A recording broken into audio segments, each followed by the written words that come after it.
Good evening, everyone. We are excited to be back with another episode of Unraveling the Darkness this week. Last week we did have the little short, just to tell y'all we weren't going to do a show.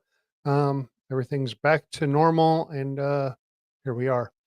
So tonight we have Mark Nesbitt. He is from Gettysburg, someone that we got to meet when we went out there. Mark's life in Gettysburg began in the 1970s as a ranger and historian at the National Park Service. After his time with the National Park Service, he got the crazy idea that he would start his own research and writing company. His first book was a children's book, The Little Drummer Boy. He was thrilled when he won an award for that. He had been collecting ghost stories about Gettysburg in the area since he had first arrived. So he turned his focus to a book about the ghosts of Gettysburg. That's now up to volume 8. Lucky enough to get a couple and have them signed when we were there. His first ghost book was published in 1991. Just missed making the Walden Book National Top 10 list.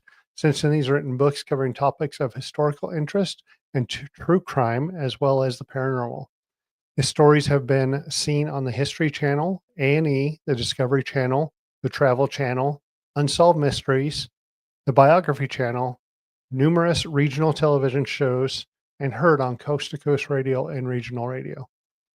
In 1994, he founded the Ghosts of Gettysburg Candlelight Walking Tours based on the stories from his books. In 1997, he purchased the historic and haunted tour headquarters. We were lucky enough to take that tour, and tonight we will be talking to Mark Nesbitt.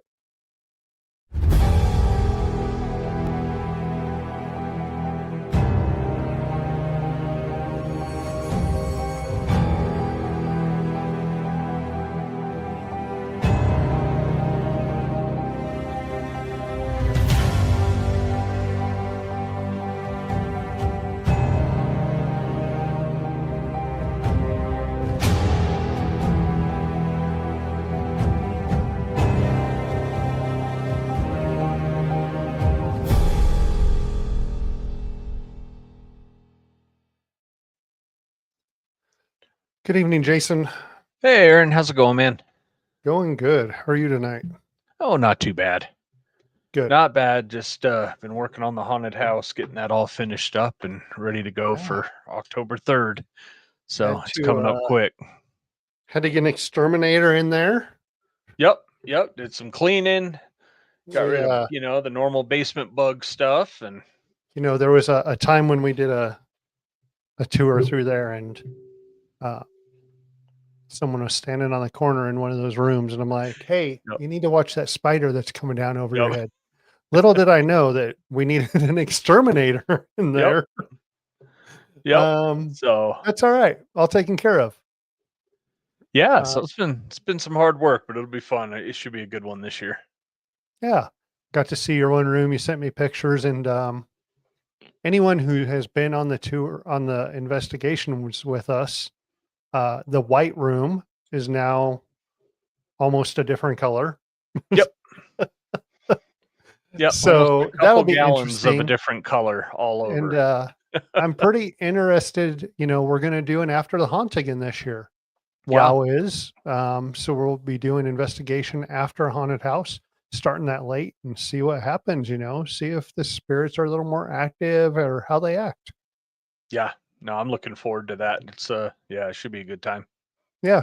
Speaking of WOW, a little different formatting has started this week. Thanks for the people watching now. We are only going to be on the Unraveling Facebook page and the Unraveling YouTube Live. Getting away from the Way Out West page, separating the podcast a little bit from that. So I appreciate y'all coming in here to watch tonight. I am super excited. We got to meet Mark when we were out in Gettysburg and chat with him for a few minutes, ask him if he'd like to come on, and he said he would. So yeah, I think really it's going to be a good show. Talk to Mark. Yeah, absolutely. So without haste, let's bring him in and we will talk to Mark Nesbitt. Good evening, Mark. Hey, Mark. Hi, Aaron. Jason. How are you, sir? Just fine. Good. It's a little later out there on your coast. We won't keep you too long tonight. That's okay. Not quite, not we quite got, my bedtime yet. I still, it's all those investigations, late night investigations I did in my younger years. Yeah, kind of got to be a night owl, right? A little bit, yeah. so, Gina, I was out in Gettysburg probably about 4 or 5 years ago, and this year we decided that the wife and I were going to take a trip to go out there. She didn't get to go last time, and we threw it out to our team, Jason and Michelle, and everyone had a great time. Gettysburg is an amazing place. Yes, I like true. to, when people ask me about it and, hey, you've been and what's it like? I like to say it's supercharged. Um, the just coming into the area, you feel, you know, the spirits around, you feel that energy. You've been doing this a long time. How did you get started in Gettysburg, being in Gettysburg? Well, I started like everybody else starts. I was a tourist for a number of years. My parents would take me out to Gettysburg. We lived in Ohio, and we'd drive out the 6 hours to get to Gettysburg a couple times a year. And of course, I was working all through high school and college with my dad on construction. Finally, the summer before my senior year in college, I said, "Hey, Dad, I gotta get another job. I'm gonna try and get a job in Gettysburg." And so I applied. I said, I'd pump gas. It doesn't matter to me what I'm doing as long as I'm there because I liked it so much. But I applied for the National Park Service, and I was just lucky enough for the fact that they were having a turnover in seasonal employees, and I got a job the first try. So I started there and then stayed on as a seasonal and then as a 180-day appointment, which is virtually full time for a number of years, 6, I believe. And then I was a licensed battlefield guide for a year. And, Oh, and so, eventually I decided I wanted to do what I was trained in college to do, what I went to school to do, and that's write and research. And so I started my own company and ended up writing, actually doing some advertising copy and research for some historical artists who were doing Civil War themes. And then eventually got around to, since I've been hearing these ghost stories for years and years as I was a park ranger from people who had gone out on the battlefield and had weird experiences and had a number of experiences myself. I decided I'm gonna just collect these stories together and see if anybody's interested. And somebody was a local publisher, and we published the first Ghosts of Gettysburg book in 1991. I expected that to be the only one because it took me about 10, 15 years to collect the stories for that one. Well, within 2 weeks after the thing was published, I started getting letters, phone calls, faxes. That's how long ago that was, fax. People basically saying, I've never had a paranormal experience in my life. My family and I came to Gettysburg last year, 2 years ago, whatever. And here's what happened to us. And I literally got thousands of letters like that. And so that's basically how the first 2 or 3 or 4 volumes got going. I guess it was about 1995 or 96. I went on my first paranormal investigation out on the battlefield and had a very weird experience out there. And that got me hooked on that. So that some of those experiences, then doing investigations and learning how to investigate early on, turned into several other books.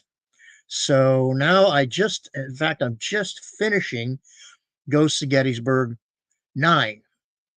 And as a matter of fact, oh, as a matter of fact, look at that. looks like we're I getting a really didn't sneak even plan peek. this. There There it is. we That's the go. cover. That's the cover. Nice. And there's the body of the work. And Wow. I'm not sure 100% when it will be out, but keep your eyes peeled. It'll be out soon. Sure will. Yeah. Let's go to your Park Service time. Did you experience anything paranormal at that time? Well, I had plenty of opportunity because I lived. First of all, I lived in Gettysburg for 2 years, and then they started putting the single rangers out in the houses, those beautiful houses that you see out on the battlefield.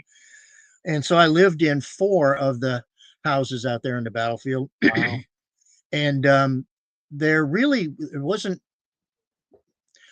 I had at least one experience in all of them, and the one that really got me interested in doing something with the stories was when I lived in the National Cemetery Lodge. That was a kind of like a dormitory for single rangers, and I was there. There was only one other guy living there at the time, and I remember one afternoon I was sitting watching TV in the downstairs living room, and it was very quiet. And I heard footsteps come down the stairs behind me and stop on the landing. And I was like, and I didn't hear anybody go back up. And so I turned around to see what my housemate wanted, and he wasn't there. Nobody was there. So I was so convinced that I heard those footsteps that I went upstairs, knocked on his door. He said, "Come in." And I opened the door, and he had been reading and had fallen asleep, and he woke up. And I said, "Are you did you want me for something?" He goes, "No." "Why?" I said, "I heard somebody come down the stairs." He says, "Wasn't me." So I don't have an explanation for that. Then later on, the thing that really got me going is the fact that one afternoon I had just finished lunch, and I was taking my dishes out to the kitchen, which is kind of a supernatural event for me anyhow, cleaning up after myself. But at any rate, I took them out to the kitchen. As I was going out there, I heard a squealing, like a baby crying, or a child crying, and I stopped. I mean, I just froze. I said, "What the heck was that?" And I was like, it it sounded like a baby crying. No, it had to be the house settling. And I'm like, this house has been here for 120 years. That's not settling. Maybe it's the pipes. Well, how come I never heard it before? Never heard it before. So I mentioned it at the probably in the coffee room at work one day, a couple days later, and one of the people there said, "You got to stop right there. You need to contact such and such who lived there before you." I said, "Okay." So I got in touch with her, and she said, "Yeah, I used to hear babies crying in there all the time. One time I actually started going upstairs to get my own child, and I remembered, wait a minute, they're grown up. They're not babies, not crying." And it just so happens, if you know anything about the area that cemetery lodge is situated in, it's right on the Baltimore Street entrance to the National Cemetery.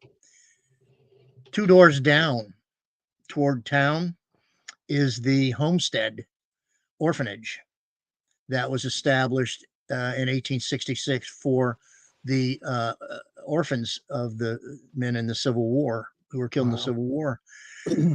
The first matron there was real sweet. She was real nice. The second one was like something out of a Dickens novel, and she was cruel. Her punishment for the kids was more like torture. Wow. There were kids crying, screaming outside that building and inside a lot. So I put 2 and 2 together, the history, the paranormal event, and I'm like, this kind of matches, and this is interesting. Now it's interesting to me. The ghost stories were ghost stories, but when you can hook it together with some history, some documentation, then suddenly it makes sense. And that's basically how my books are written. I write about the history of the site first, and then I write about the ghost stories that are associated with it. Wow. I've heard you tell the story of the crying child, and you looking for it on a couple other podcasts. And then you told us that when you were doing the book signing that day and we were there. It's interesting because we ran into a park ranger late one night, doing something we weren't supposed to be doing. So before we left him or he left us, that question came up like, okay, what can we ask you a question? He goes, yeah, go ahead. And I'm sure they all get asked the question, have you had an experience? And he had that same experience in the same house. That's right. I remember you telling me that. Yeah. So it was pretty interesting to hear you say that. And then we had talked to a ranger 2 nights before. Yep. A young ranger, he's been there 2 years. And he's like, there's this crying. And me and another guy went towards it. And it sounded like it kept getting further away, which would then put it at the orphanage again. Right. Yep. I mean, Right. So yeah, that's pretty crazy that from even the time you were there to now, that Still happening. that phenomenon still happens, right? So Yeah, well, I have in Ghost of Gettysburg 7, I started noticing that was happening. You put together books over 20, 25 years, and I started noticing that things that I wrote about in Ghosts 1 or 2 were happening again. Same events, same venue, different people. But the stories, for example, like Devil's Den, the story of the ragged soldier that was seen out there when I first got to Gettysburg, that was repeated at least 2 more times, and I recorded those in the in Ghosts of Gettysburg 7 in the appropriately named chapter Deja Vu, because stuff keeps happening over and over again, very similar. And that particular ghost was an intelligent haunting, an interactive spirit. He spoke to the very first woman that told me the first story that I'd heard about that. wow. And then for the second woman, she said very briefly, the story is that she was standing there and just looking down and looking at some of the pretty flowers at her feet, and then felt a presence, looked up, and there was a guy standing there. And she described the same guy the first woman 20 years before described. He looked at her and he pointed at her sweatshirt and he said, "First Texas." And she looked down and she inadvertently had worn her Texas University of Texas, burnt orange with Texas across it, Right. her sweatshirt. And she looked up and he was gone. He wasn't more than 3 or 4 feet away from him. And Well, he just gave me disappeared. goosebumps. Yeah. And as we all Um, know, the Texans were the ones who are credited with taking Devil's Den on July 2nd. So Wow. Yeah, it's amazing. When I went out there the first time, I got to spend 3 nights out there in the battlefield areas where we weren't supposed to be. And I know a lot of people do it. I now have a little souvenir for that right there. But in the wheat field, that's a crazy place. It's 3 o'clock in the morning and there's a bugle sound and there's shadow figures in the trees, and it's just the whole place. Now, correct me if I'm wrong, but the battle happened over 26 square miles, right? So anywhere like in Gettysburg or just outside of Gettysburg, there was fighting going on. well, yeah, that's one of the things I try and emphasize. It's almost a local joke when people would come into the visitor center. They'd walk in and they'd say, "Where's the battlefield?" And almost anywhere you ask that question, you just say, "You're standing on it." You're standing on it. Yep. Yeah, and yes, that is true. And I actually, in fact, one of the Amy Bruni was in Gettysburg this past weekend, I saw and that. Yeah. and I gave a talk at her get together, and for my subject, I chose instead of the Battle of Gettysburg, I chose the battles in Gettysburg, because a lot of people don't realize that there were battles, there's fighting in the town of Gettysburg itself, and went through a couple of those, including a story that a couple of friends of mine gave me, of an experience they had on Wainwright Avenue, which is the one that runs along the base of East Cemetery Hill and out to the parking lot of the school, near Mr. G's. You know, everybody knows where Mr. G's is. That's an ice cream place down there. And so I included it in Ghosts 9, and so they actually went out there and investigated it that later on that night. And I haven't gotten a full report. I know they got some excellent EVP out there, and they said they posted it, and they thought it sounded like cavalry horses going by. To me, it sounded like marching men. Yeah, I saw her post about that. I didn't get to listen to the EVP, but I saw her post about that they thought that it was horses going by. Yeah. Which could be either. I mean, you know, it's right. Either one. Yeah. Right. This year I'm around, sorry. you know, having the team there, my whole team, we did pick a night where we went out, and we went to Seminary Ridge, because that's one of the roads that's open that we can be on legally.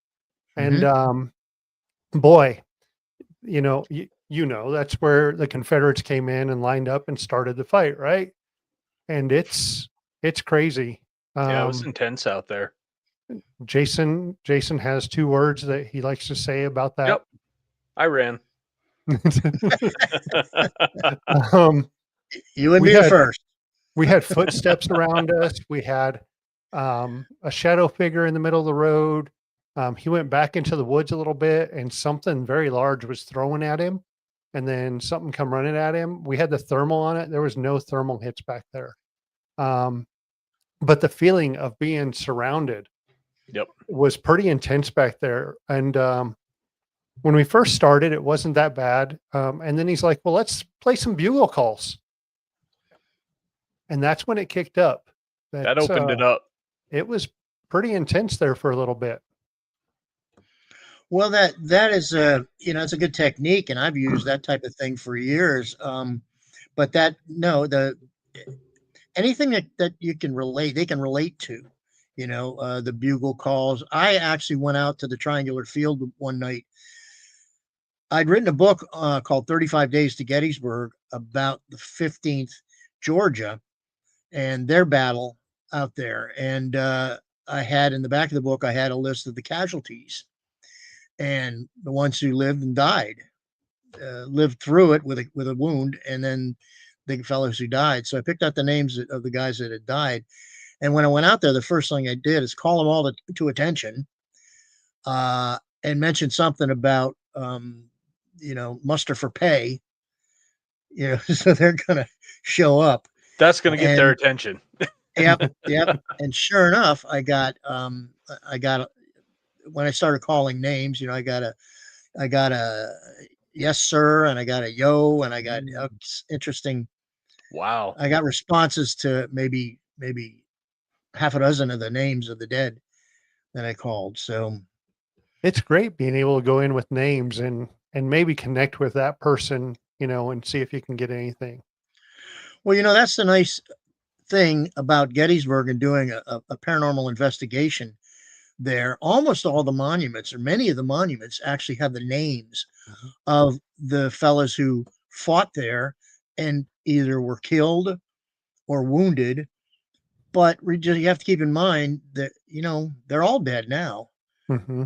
And so almost any name you can find on a battlefield monument, you can attempt some EVP and have some relative success that way. But it's right there. The whole battlefield is like, I like to say, a huge laboratory for paranormal research and investigation.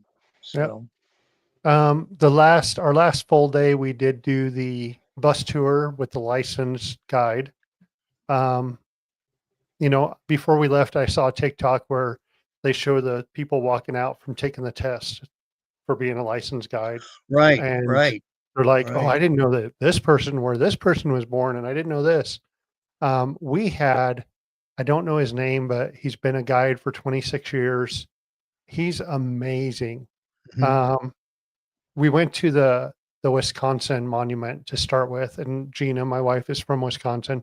So he tells a story about the fight with them, and then asks if anyone was from, and she's like, yeah. And so they get to talking after that while everyone's walking around. He goes, so where are you from? And he pulls out his little book that he's taking all these notes in. And she's like, well, I'm from this area. And he goes, okay, that county. He opens the book to Wisconsin. He has every state, right? He opens it to Wisconsin and he finds the county. He goes, 2 people from that county died in this battle. And if we walk over here, here's a monument to those guys. And I'm just like, wow. And as he kept telling these stories as we go through, that's where we started. So we have another hour and 45 Yep. minutes, right? And Yeah, just that was our very first stop. Yeah. I was floored at the knowledge that you have to know as a tour guide. It's Yeah, such a yeah. cool thing. Well, you kind of want to tailor your tour to the individual. If you're just taking a family out, where you're from, and because everybody likes to talk where they're from when they're away, and Sure. and that's an easy way to start a conversation. And it's also, it's not unusual for guys to take, a packet with them, or to memorize something about the state that every state that usually visits. I remember I used to do, when I gave talks up on Little Round Top as a ranger, people would say every once in a while they'd ask if they were from where they were from, and if they were from Maine, of course the 20th Maine fought there. Right. So I would take them to I tell them, go back down there and just bear to the left. You'll see a little pathway about that wide. Looks like a deer path. Well, they would usually come back and say, I can't, we can't find it. So I'd walk them back there. And that's when we'd go back and visit the 20th Maine Monument back there. Wow. But and of course now it's like a super highway, Right. because after the movie Gettysburg. But Yeah. Little Round Top is quite the place. And I'm sure there's stories in your books about it. But just to be up there and looking, you're there and you can see Devil's Den and you can see so far and all the ridges, where the high ground was the whole way. I don't even know what to say about it. Like, it's just this yeah, overwhelming feeling, It is. Yeah. I Just was you how lucky can enough. tough of a fight that would have been, Right. I was lucky enough to have Jason, and we've talked about this. We did a whole Gettysburg podcast after we came back. We had the girls on, we talked about it. But I had Jason, with me while we were up there and we were talking about it. And Jason's a vet, and he talked about how, he's like, this is how this looks. And I was like, I'm sorry. He goes, well, when I was in the military, I was down there, they were up here. They had the high ground on us. And I was like, ooh. And that gave a whole different feeling. Um, so yeah, to catch that and to hear that and then look at it a different way. I can't, I couldn't believe what those guys were probably thinking down there. Yep. I mean, yeah, both sides lost a lot of men, and unfortunately war happens, right? But yeah. it's crazy. It's such a cool very place. very quickly. I used to work with Quantico down in Virginia, and they would bring the Marines up, young Oh, Marines, to give them a little, like a course on tactics. hmm And I would give the history, and then the master sergeant would come in and talk about tactics and things like that. And one of the things we did is we got down in the Valley of Death below Little Round Top, and I said, so this was the Confederates' position, and they were attacking up Little Round Top. And all the guys there were, can we go? Can we run it? Can we run up there? Yep. And can we attack? I'm like, be my guest. I'm not, Go for I'm it. taking Yeah. the bus. You guys go right ahead. And well, that sure was enough, before the marsh was in there too. Now the marsh is there, well, yeah, that was before the marsh. Yeah. So they went, we drove around. I got up to the top, and by the time they got up there, these are young in shape guys, and they were standing there almost at the top of Just Little Round Top, smoked. putting their hands on their knees and bending over and panting. And I said, you just got a good lesson why you want to be on the high ground and not attack. Exactly. And they were like, yeah, that's for Well, sure. and that's the cool thing. From up there, you see those, right? You see Seminary Ridge and Cemetery, and you get to see all those spots and how Right. the battle worked. You know, Right. It's a very impressive place, and you can even see the Peace Light Memorial. That's the farthest north end of the battlefield. It's kind of tiny, which tells you how far away it is. But yeah, it's a huge, vast battlefield, and the campaign was even broader, even made it even bigger. yeah. I'd like to step back into your books. Now that you started the tours. What year did you start the candlelight tours? The 1994, June Okay, 4th, so you had your first book out, maybe another one. Are there now stories from your guides in your books? 2 or 3 of the books I have stories from the guides, and I think I'm that's what the chapters are titled, because they come in with some doozies. I'm telling you, some very interesting stories. One, if you're interested, one happened in our building. Our building's very active too, and I think that's partially because we've owned it for 30 years, and everybody that's worked there is interested in ghosts, so Right. they're more tuned in to paying attention to that type of thing. So we there's one guide of ours who'd been with us for a number of years, was had a group of kids and teachers and students, and it started to rain just before her tour. So she said, why don't we just get under the balcony here, and I can tell you some stories. And everything was closed up in the house. She started telling some stories, 2 or 3 stories. All of a sudden they all heard what sounded like heavy boots pounding inside the building. The building's locked. It's locked down now. All the lights are off. And they all looked at each other, and she says, I don't know if anybody's supposed to be in there. I don't think there is. And so they stopped, the sound stopped. And about 2 minutes later, they started on the open balcony up above them, going back and forth, pounding Oh. on the upper balcony. And so they all kind of looked at each other, and it had stopped raining. And she said, we could finish telling stories here, or we could leave. And everybody's like, let's leave. So she finally got them out on the street. But also associated with that, and that was maybe 10 years ago, just this past couple of years, Kayla Miner, who was managing the place for us at the time, was up on the second floor where they were staying, and heard footsteps out on the balcony. And she was wondering, she thought maybe a friend had come over and come up. And she looked out the window and nobody was there. And she opened the door and nobody was there. But when she went over to the window, she looked, and at the base of the window was a boot print right there that someone had left. Wow. And it was fresh. It would just, was left there.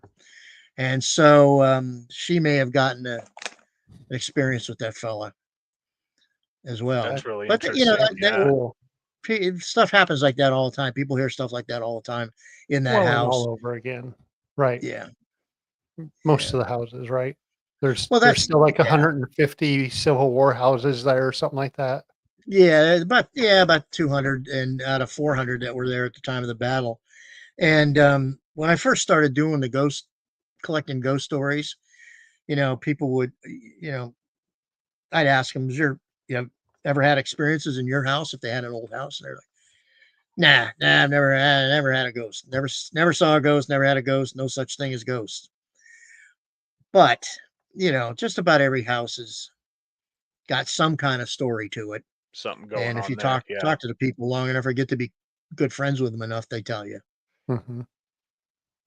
The tour guide we had was great. We went, down the road and we went over to Hospital Row and all the stories. And I suggest anyone watching, if you go to Gettysburg, do the Mark Nesbitt tours. The guides know what they're talking about. They take you to the great spots.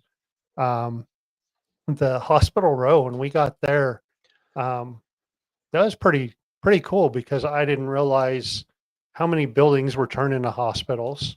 Yep. And they were just pulling chairs together and taking doors off to make Yeah.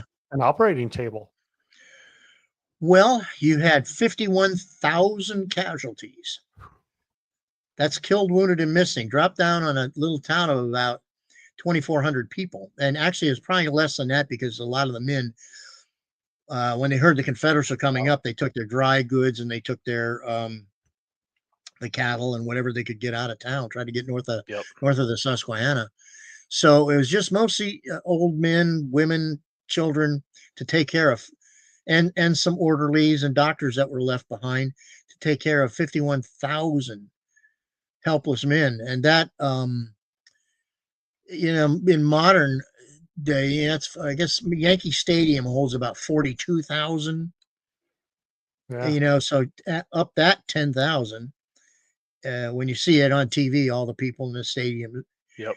That's how many people were incapacitated, either wounded or being operated on or whatever for many, many days after the battle. So Yeah. it was a it was really a horrible place after I think the people in Gettysburg probably had PTSD, although they I'm they sure. didn't Yeah. wasn't named at that time, but Right. it was a pretty horrible place. Just All the wells ran dry.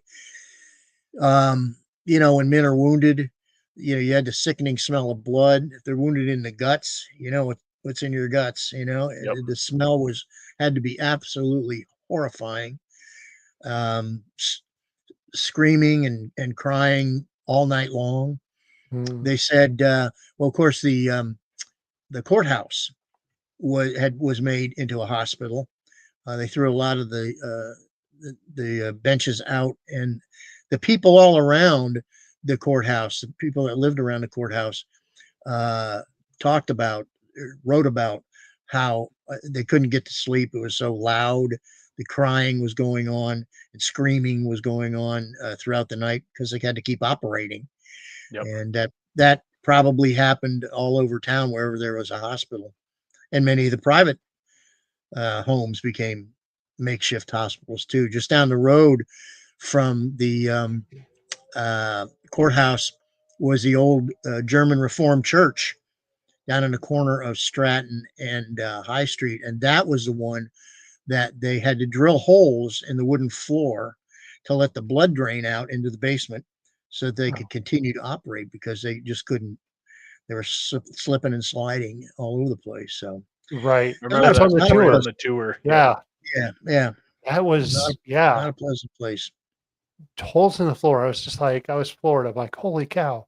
Yeah. That's crazy. Yeah. And then there's a story there, the young girl who said she saw the blood and there was no blood. And it was it's like, she went and reported it, and the lady slapped her and told her get back to work. And right. It's again, supercharged place and so much going on, I'm sure the reportings of seeing soldiers happen all over the place. Well, yes, but not believe it or not, it's the visual. Of all my books, all the stories that I've collected, only about 10% are visuals. 50 to 60%, 60% are auditory. So you're going to hear a ghost in Gettysburg before you see one, but all the senses are involved. I just ran into somebody at Amy Rooney's get together, who said they had a strange experience when they went out, and they uh, they smelled like flowers. There weren't any, like very, very strong, almost like a perfume of flowers. And I said, well, that's very common. That smell is one of the two or three different types of smells that people have, because what happened after the battle was the women, when still have to go out and do their daily chores and do their shopping, or even go and help with the wounded, but the decomp from the bodies that were lying around, still not buried, wind would shift and it would blow it into town. They would carry handkerchiefs soaked in rose water or lilac water, and so they could put it over their face, and yep, and not have to smell that. Or being touched is another. I've gotten my sleeve pulled. I've gotten tapped on the shoulder, on the back, not once, not twice, but 3 times. So it's not just a nerve or anything. Right. So all the senses are involved. The interesting part about that, though, is that we also did tours in Fredericksburg, Virginia, and which was another great, huge battle in 1862. And I kind of did an analysis of the stories that I collected there, and a good 25% of them are visuals. Now, the only difference is that the huge Rappahannock River goes right past Fredericksburg, and it's a lot of water that goes by. Gettysburg only has Rock Creek and Marsh Creek, which areas in that area are haunted, like the Sachs Bridge. So I'm wondering, like everybody does the water have anything to do?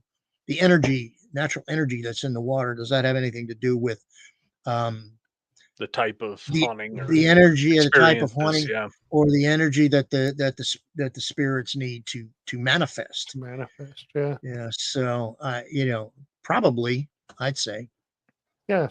That's a good thought. That's something that we probably need to look at a little closer when we're different places. Yep. Sachs Bridge. That's a cool place Sachs too. Bridge. There's so many people there most of the time. Yeah. We went a couple nights. We were lucky enough one night that it was just us 3 for probably 2 hours. Yeah. And it was pretty interesting. The one thing, if you're watching and you go out there, is remember that the bats are up in there. Yeah, there's bats. I got cool. Michelle dive bombed by one. So I go and shine my flashlight out over the water, and this thing swoops right in between the rafters, right over her head. I feel. Oh wow. Yeah. So I encourage anyone who's interested in the paranormal. When I talk to people here, people might come walk into my job and they know what I do, and they're like, "How was your trip?" And I'll talk to them for hours. I'm like, "Oh, this is what happened," and Yeah. go if you haven't been. Go if you feel that you might be interested in hearing, seeing anything with the paranormal. That's the place to be. Good place to go. Yep. That is the place to be. Mark, where can people get your books? Well, they can they can order them on our website, and I would suggest that rather than going to Amazon, mainly because a lot of times the Amazon says they're out of print because they don't have them, but they're never out of print. We know because we print them. So and it's ghostsofgettysburg.com. That's plural, ghostsofgettysburg.com, and they can order them directly off the website. Nice. Yeah, Jason has that ticker going across the bottom. I know you've done the Ghosts of Gettysburg books, and you've done a couple others. How many books total have you written? I knew you were going to ask me that. It's probably about 28 or 29 right now. Oh, geez. Yeah, we have Richard Estep coming on later in the year, and I'm going to ask him the same question. So, I I know think he's he's up got in the some more than I do, but he's up in the 40s or something, but it's a yeah, great yeah, question because it's not just ghost books that you've written. So we want people to go and see everything that you've done. yeah. Well, that's all on our website. So There we go.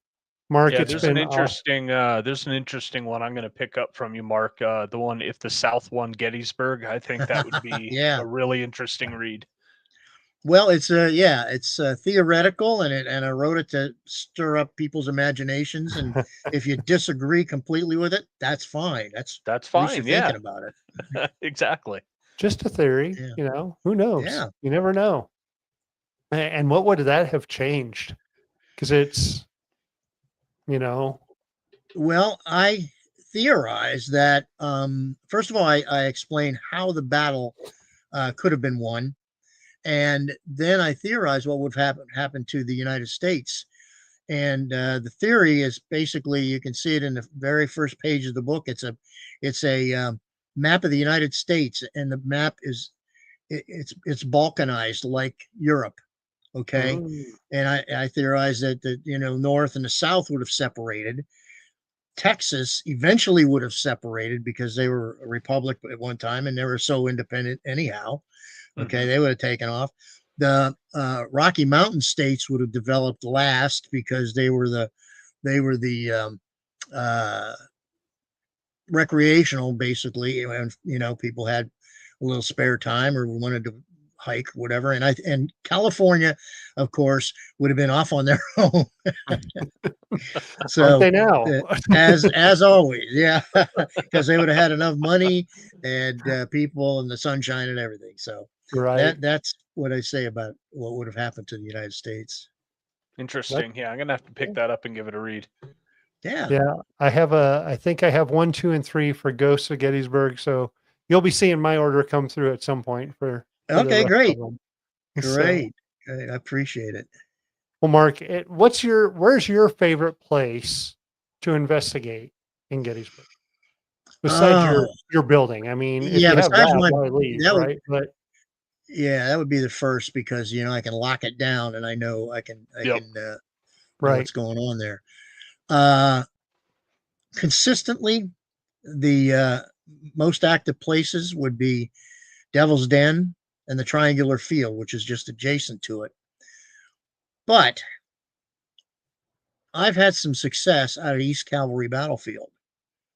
That's where Jeb Stuart, the famous Confederate cavalry commander, ran into George Armstrong Custer. Yeah, that Mm, Custer, the little hmm. Bighorn Custer, Yep. and it was the one of the largest cavalry battles in the war, and it the area is about 3 miles east of Gettysburg, and you can get to it either. Well, the easiest way is to go out Route 116 towards Hanover, and it's a huge battlefield, and it's marked, and hardly anyone ever goes out there. So Huh. you can get, and I got some really good EVP a number of times Interesting. out there, and that's I mean it's a good place to because nobody goes there. Right. That's why I like it. So Well, we have definitely talked about going back. So now that gives Yeah. us a Yeah, we'll great place definitely to have go to hit check that out. up. Got to Yeah. that do would be a good. Seminary Hill again, and then then we'll go check that out. Yeah, definitely, definitely. And Well, let me know sir, when you're coming back into town. Okay, let me know when you're coming back into town. yeah, we sure Yeah, will. absolutely. Yeah. Yeah, maybe We've we can got some meet. stuff planned, but yeah, probably a couple of years. Okay. We're out here in Wyoming, that Rocky Mountain area with all the recreation. Yeah. Oh yeah, But yeah. With that, yeah, yeah, so it has been really awesome having you on. I'm glad that you said you'd come on. We love that area. Again, anyone who even thinks they want to try anything paranormal, it is the place to be. Yep. Mark, we look forward to talking to you again at some point. okay, Maybe after 9 comes out. yeah, yeah. Okay, that sounds great. All right. Uh, We're Thanks gonna very much for having me, guys. Yeah, thank thanks a you. lot, Mark. We're gonna put you in the Uh-huh. green room. We'll catch up with you here in just a minute. Okay.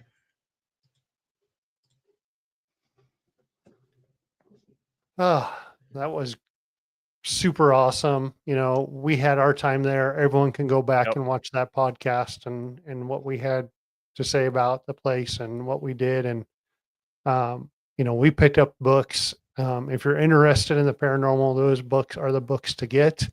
Yes, they are really good.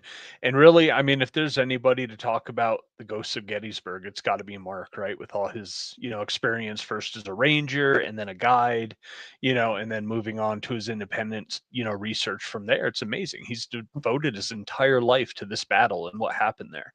Right. You know, and then just people sending in stories to him. You Yep. have all these stories that come in. He saves however many, but then all these others comes rushing in after the book comes out. And there's having been there, you know, I would believe all the stories that come in because there's so much out going there. on there. Yep. So Well, over yeah, 50,000 people injured or killed, we're investigating houses that maybe have one or two most of the time, right. um, You and hope those can be pretty active. So imagine, this concentrated area with that much death that happened over a few days. right. You know, we go into places hoping we'll get something, you know, one night and we got so much in Yep. hours, just a few And all hours. different sorts of stuff. It was a completely different vibe on Hospital Row. It was a lot, at least for us, calmer, Right. Saxbridge was kind of more conversational. It was kind of talking up a storm to us, with the obelisks and all that. Right. And then, yeah, and then Seminary Ridge was like, okay, we're going to surround you. What are you doing Right. in our area? Right. Like, Yeah, I think when you started those bugle calls, like the Confederate soldiers were like, "What's going on?" And they were yep. coming to it, and it felt like we were being surrounded. Yep. It So, absolutely did. Yeah. uh, we thank you all for watching tonight. Go to ghostsofgettysburg.com, get Mark's books. You will not be disappointed. And we look Yep. forward to seeing you all next week. Again, the new format, we're on the Unraveling Facebook page and the Unraveling YouTube Live. We're going to keep the WoW page a little more geared towards the investigation stuff that we do. All right. Well, thanks for checking us out, everyone. We'll see y'all next week. Unraveling the Darkness would like to thank Horn Paranormal Research and Twinkle Twinkle Little Store for sponsoring our show. If you're craving more paranormal content, don't forget to check out our YouTube and Facebook channels at Way Out West Paranormal and Unraveling the Darkness. You can catch all of our episodes of Unraveling the Darkness on Apple Podcasts, Facebook, and YouTube.